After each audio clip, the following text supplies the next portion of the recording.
Hola chicos, en este vídeo voy a nombrar los 18 factores que considero personalmente que influyen en mayor o menor medida en el proceso largo y complejo de pérdida de grasa. Muchos pensaréis que son demasiados, pero con toda seguridad os digo que hay todavía más. Primer factor, razones de por qué engordamos. Pero Claudio, ¿esto es un factor? Pues en sí mismo no, pero influye en todos los demás. Para prevenir o tratar un problema, lo primero es conocerlo y comprenderlo. Aquí explicaré por qué engordamos y el precio que hemos tenido que pagar por tener un cerebro más desarrollado que otras especies. Entenderás que tu cerebro consume más del 20% de las calorías totales diarias y el cuerpo se tiene que asegurar que hay almacén calórico para ese cerebro hambriento. También intentaré explicar el peligro de querer adelgazar más allá de la salud.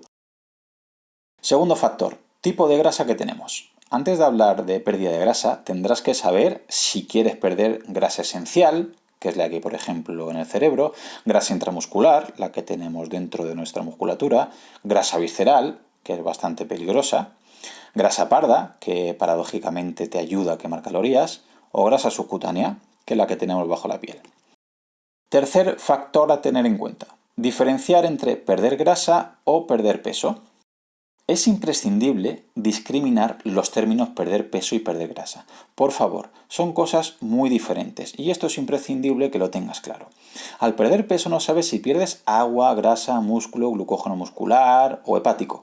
Pondremos énfasis en las diferencias y analizaremos las ecuaciones que estiman estas pérdidas como la fórmula IMC, ratio cintura-cadera o fórmulas de estimaciones de grasa que a veces se alejan muchísimo de la realidad. Factor número 4. ¿Cómo se elimina la grasa? ¿Se suda, se orina, se oxida o se va por arte de magia? Bueno, veremos qué importancia tiene tener una salud de nuestras mitocondrias para poder eliminar la grasa de manera eficaz. Y que la grasa no se elimina por arte de magia al hacer una dieta o tomar un suplemento, sino que es un proceso en el cual se moviliza, se transporta y se oxida. Quinto factor, las calorías y el flujo energético. Veremos que las calorías sí que influyen, pero no es lo único, es una pieza más del puzzle. Y pondremos el ejemplo de déficit calórico para entender lo que es el flujo energético. A modo de ejemplo rápido, entenderás que si comes 1000 calorías y gastas 800, pues tienes un déficit de 200 calorías. Pero es un flujo energético muy pobre. Si solo comes 1000 calorías, terminarás por enfermar. Pero si por otro lado comes 5000 y gastas 4800, pues también tienes 200 calorías de déficit. Sin embargo, aquí hay un flujo energético más que suficiente para que tus órganos y tus hormonas no estén tan asustados. Factor número 6. La influencia del estilo de vida y el NEAT.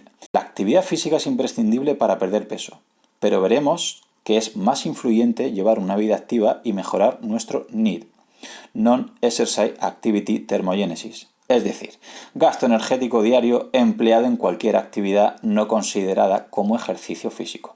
¿Cómo qué? Levantarte, caminar, cambiar de postura, subir escaleras, etc. Te puede hacer gastar más de 1000 calorías diarias. Factor número 7. Conocer el eje hipotálamo-hipofisiario, nuestro adipostato. El hipotálamo es nuestro director de orquesta y es el encargado de situar un peso estándar. Este set point o punto de ajuste es difícil variarlo si no lo decide el hipotálamo. Veremos que hay estrategias de pérdida de grasa muy agresivas que lo único que consiguen es enfadarlo y hacer que todo se vuelva en tu contra. Factor número 8. La influencia de las hormonas. Estos mensajeros químicos son más importantes de lo que creemos. La leptina es la encargada de la saciedad, la grelina de que comas peor o con más impulsividad, y la tiroides es la encargada de subir o bajar tu metabolismo y calorías que gastas. Verás que es crucial comprender cómo responden ante distintos estímulos. Factor 9. Alimentación, nutrientes.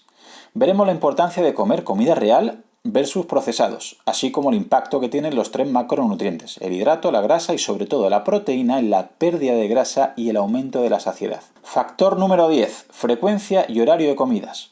Es probable que sea uno de los puntos donde más fallamos. Hemos crecido con la idea que el cuerpo es una caldera y hay que comer cada 2-3 horas para activar la digestión, y así quemaremos más calorías. Veremos lo que dice la ciencia respecto de esa frecuencia y cómo influye llevar más calorías a primeras horas del día o a últimas horas de la noche. Factor número 11. Entrenamiento de fuerza, la importancia del músculo. El gran olvidado suele ser el músculo. Veremos que es innegociable trabajar la masa muscular. Cuanto menos grasa quieras tener, más debes fortalecer. El músculo es un órgano y quema muchas más calorías en reposo, lo que te facilitará llegar a un déficit calórico sin la necesidad de comer menos. Factor número 12. Entrenamiento de cardio. Si la fuerza está infravalorada, el cardio está sobrevalorado. No digo que no sea efectivo ni beneficioso, ojo, porque lo es, pero lo es hasta un punto. Y aunque no te lo creas, es menos efectivo que trabajar la fuerza. También veremos la interesante combinación de fuerza y resistencia. Factor 13. Sueño, ritmos circadianos y descanso. Otro gran olvidado. Ya hay en este canal una serie de 5 vídeos sobre ritmos circadianos que te invito a que los veas. Entenderás que dormir bien, descansar suficiente y llevar buenos horarios hacen que nuestras glándulas y hormonas funcionen de manera óptima y sincronizada, lo cual sin duda optimizará nuestro camino de pérdida de grasa. Factor número 14. Los últimos michelines no quieren irse. Al principio, bajar de grasa es bastante fácil, pero es cierto que cuando bajas ya de un porcentaje de grasa, hay michelines que hagas lo que hagas, no se quieren ir. Veremos que requieren un trato distinto, tanto de nutrición como de entrenamiento. Factor número 15. Cuando la genética se influye. Endomorfos versus ectomorfos. No podemos culpar la genética, ya que influye mucho más la epigenética, es decir, todo lo que nos rodea. Pero sí que es cierto que la predisposición de algunos genes nos hace diferente en el acúmulo de grasa. Veremos algunos consejos para casos concretos. Factor número 16. Las mujeres y su ciclo menstrual. Desde luego que influye. Prometo serie de ciclo menstrual en mujeres en este canal. Veremos las diferencias hormonales de estrógeno y progesterona, entre otras, así como influye en el metabolismo calórico o en el binomio hambre-saciedad. También las diferencias hormonales que presentan entre la fase folicular, la fase fértil, la fase lútea o la fase menstrual. Factor 17. La microbiota. Hasta hace muy poco parecía inexplicable que a igualdad de calorías y entrenamiento había distintos resultados en muchos estudios. Pero los estudios más actuales demuestran que distintas microbiotas producen diferentes acumulaciones de grasa. Estos recientes e interesantes estudios parecen mostrar que hay un tipo de bacterias que nos generan saciedad y así nos ayudan a comer menos. Pero ojo, porque hay otro tipo de bacterias que precisamente nos generan lo contrario, con lo cual aumentaremos nuestra ingesta calórica. Y factor número 18, suplementos y medicación. Como siempre, lo último. La gran mayoría de ellos son peligrosos, otros son poco o nada efectivos.